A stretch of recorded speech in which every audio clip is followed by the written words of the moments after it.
What is going on, football fans? Just want to get another quick video up on the page, and today's video is going to be about the rookie quarterback, Daniel Jones out of Duke, the Giants' first-round pick this year, the 6th overall selection. And before I get started, I want to just apologize for all the phone videos recently. I will be back to the normal format soon. I'm kind of in a transition phase. I'm moving out of my apartment.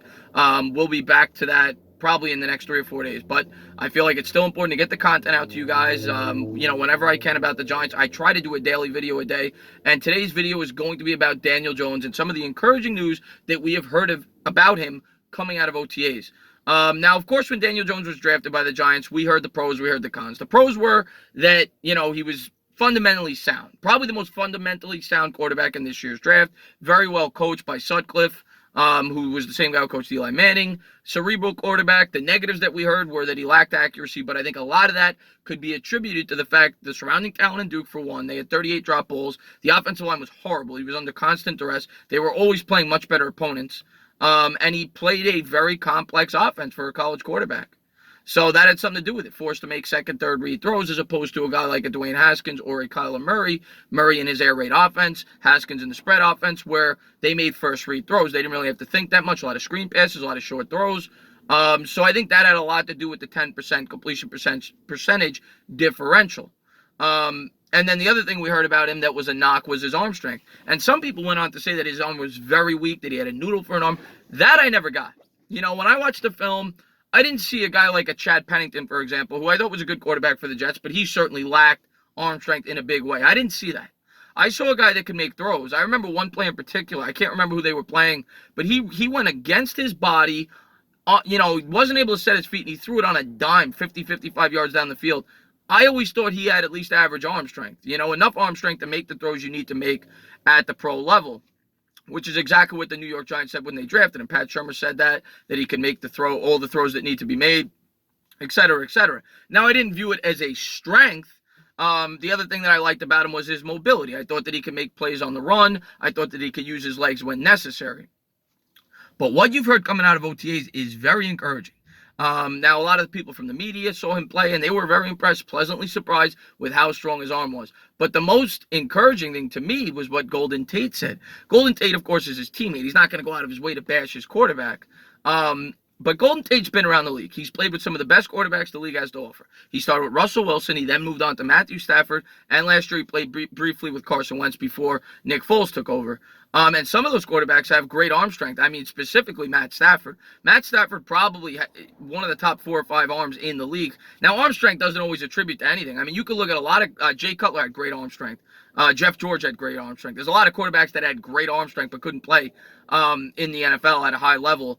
I think accuracy is more important than arm strength, but I think it is important, especially when you play in New York with the windy conditions and everything else, to be able to fit the ball into tight windows and make throws when they need to be made. So it's, you always want a quarterback that has arm strength. It's certainly not a negative. I just don't think it's the most important attribute. But what Golden Tate came out and said about Daniel Jones, and again, he's his teammate, he's not going to knock him, but he doesn't have to go out of his way to say he said that he had, quote unquote, super arm strength. Now, I don't know if he has super arm strength. To me, Josh Allen from last year has super arm strength. I don't see that with Daniel Jones. But I definitely think, from everything I've read and seen on highlight tapes, I think his arm strength was underrated, and I think he can make all the throws that need to be made. So I think the Giants were spot on when they said that, when they drafted him. I still don't love the pick. I still would have taken Josh Allen. I'm never going to waver from that.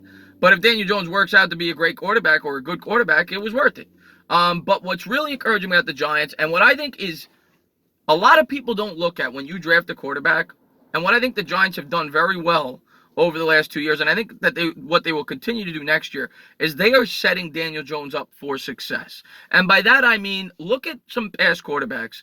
Look at David Carr, for example, drafted by the Houston Texans. I forget the year, but he was the first overall pick, and he had a lot of talent. David Carr had a lot of talent when he came in the league, and you saw it. But the foundation that he had in Houston set him up for failure. He was sacked like 70 times in his rookie year, and he was never the same quarterback after that. He lost his confidence probably, and he didn't have time to throw and be a successful quarterback. And you've seen that happen to a lot of quarterbacks at the NFL level. A perfect example of a guy that was on his way out, that was a first overall pick, is Alex Smith.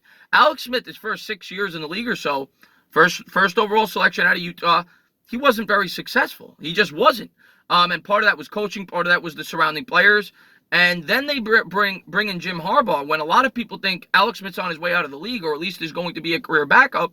And all of a sudden, Alex Smith becomes a Pro Bowler, leads the team to the NFC title game, and he hasn't looked back since. He was great. He's been great with Kansas City. He was great the next couple of years with San Francisco. He's been a borderline Pro Bowl quarterback for the last 5 or 6 years.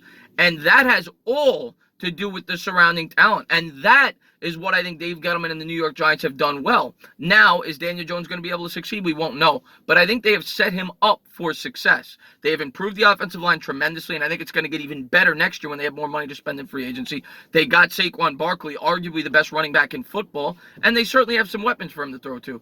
So I do think they are setting him up to succeed, much like they did for Eli Manning. What Ernie Accorsi did for Eli Manning when he came to the league. When Eli Manning came to the league, the offensive line was meh in 2004, but they were starting to get better by 05. By 06, it was a strong unit. 07, it was a great unit. And of course, he had Tiki Barber. They went out, they got Plaxico Burress. So they set Eli up for success, much like I think they're doing for Daniel Jones. The question is Daniel Jones going to be able to take advantage of it? But everything I'm reading, it's very encouraging. Of course, we're going to get a better read on him in preseason. You never know with all the reports and everything else, but you like what you're hearing, you like what you're seeing. So I just want to get a quick video up on the page about Daniel Jones and how he's performed so far in OTAs and some of the encouraging things being said about him. So as always, if you liked what you watched, please subscribe, drop a comment, maybe give me a little thumbs up. Cheers.